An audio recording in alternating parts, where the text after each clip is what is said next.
Hello everyone, it's Lindsay, and today I'm doing another entry using the Heart at Rest devotional from ByTheWell4God. I'm working on day 7, and I will be journaling in Matthew chapter 11, verses 28 and 29. And I'm going to be doing some watercoloring, but I wanted to share with you how I'm going to use watercolor with a stencil. So I'm going to use this to create some outlines that I can watercolor in using the watercolor swatch card that comes with the kit. So, and I'll add a couple of die cuts. I'm also going to do some stamping with the new alpha stamps and keep it fairly simple. And I will be talking a little bit about the devotional and the verse as I paint in my images. So let me go ahead and put you on fast forward and we'll put this together. Okay, so it's super simple to do these watercolor leaves that I'm going to show you here. So I'm just laying my die cuts where I think that they're going to be, just to get an idea of where to add my leaves, because I don't want to add them in places where they're going to be covered up a whole bunch, because then it's kind of waste time. So I'm laying down the stencil and then just taking a regular pencil and very, very, very lightly going in and tracing through the stencil. Now the trick with this is that watercolor traps pencil onto your page once you've watercolored over it. So I'm not going to be able to erase these lines. So I'm just making sure that they're nice and light as possible. That way when I go in and paint, they really just blend in after they've been painted, and I don't have to worry about trying to erase it or anything like that. So for the sake of the camera, you're not really going to be able to see what I'm tracing on there, but you'll see them once I start painting them in. So I'm not adding a whole bunch of them. I'm just adding a few. You could go in and, layer them, or you could even freehand these if you didn't have that stencil. But I just wanted to, put my stencils to use in a different way than I typically use them. So now I've brought out the watercolors that come in the devotional kit, and you can see I have mine all stored on a ring there. I do have a Tip Tuesday I'll link down below talking all about these swatch cards, how I store them, how to use them, all that goodness. But I'm just going in and using a very small detail paintbrush and picking up a little bit of the pigment and painting in these leaves. And I want them to be, those traditional fall leaves where they're all different colors. I am working in the Illustrating Bible. This is not a prepped page. It's naked. It can be a little tricky to watercolor on the pages in this Bible, but I found for this, when I'm doing something really small, I'm not adding a whole lot of paint. I'm not wanting it to blend super, super well. I am wanting some blend between the colors, but I want it to have that mottled, layered look, so it's okay that I don't get super smooth blends on this paper.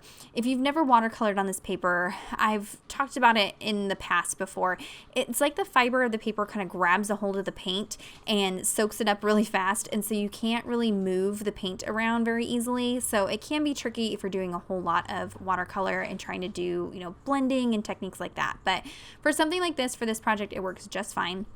And you can see I'm just going in and just using a combination of colors. And the nice thing about using the swatch card that comes with the kit is that it's already, colors that match the kit. It's already fall colors. I don't have to think about it. I just drop the color in there.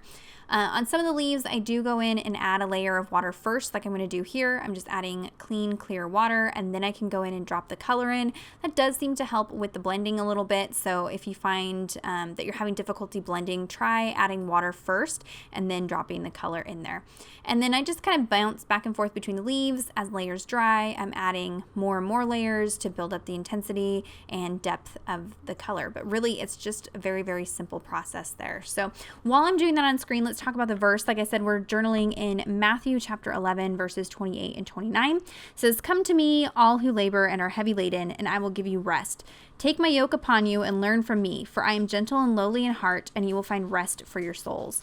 So here in the devotional, and they're talking about how, it's kind of contradictory what's being said in this verse, but we'll kind of dig in and explain it here. So basically Christ is saying, come to me if you are weary and heavy laden, and he will give you rest, but take upon his yoke and you'll find rest in him. And so this is the idea of like taking on a yoke, which normally you would identify with doing work, but realizing that the work of Christ is a different type of work than the striving that we do on our own. So if you are trying to go through the world and go through life serving yourself and doing the things that your flesh wants to do, you're going to be worn out. You're going to feel exhausted. You're going to reach a point where the busyness is just crazy.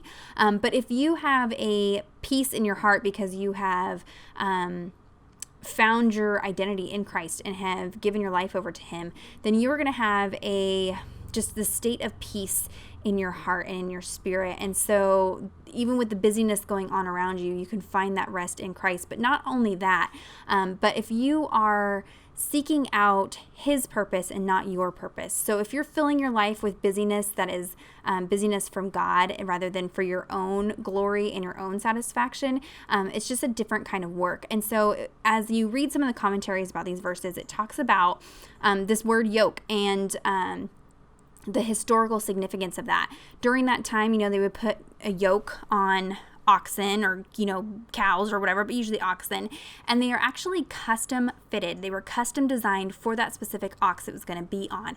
And so when you think about it, if you are filling your life with the task that God has specifically designed just for you, it's going to feel different than when you're striving on your own and trying to do your own thing. And so there's just a certain kind of rest and peace that you can have from doing his work rather than your own work, if that makes sense. So I really just wanted to spend some time journaling about that, writing out a prayer, just asking God to help me remember that, to fill my life with the busyness of him and his calling and not the busyness that I'm trying to self-serve and fill my life with for my own recognition, my own fleshly desires. Sometimes we just fill up our days with things that we want to do, and they're not necessarily the things that God is calling us to do.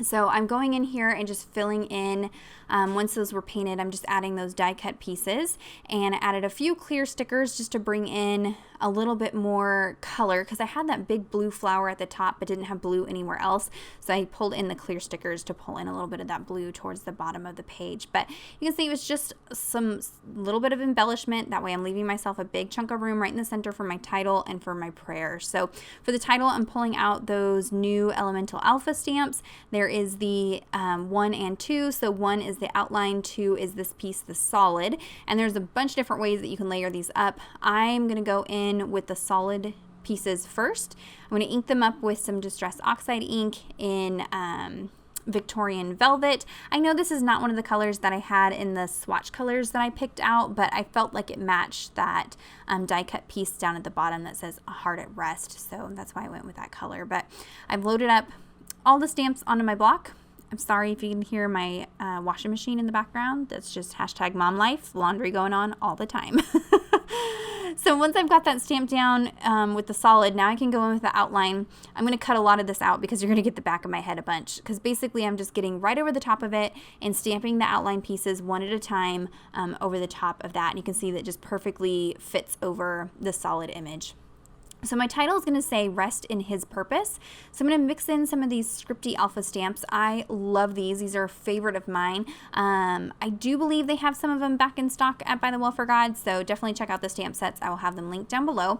I do have a Tip Tuesday all about using Scripty Alphas like this. You do have to go in and stamp each letter individually, and you do have to slightly overlap them. So if you're having difficulty with a stamp set like this, check out that video. I'll link it down below, and it should help you get better results with an alpha stamp like this. But I just love the mix of the structured elemental alphas, and I like to mix alphas like that with some more organic bouncy letters like the script alphas.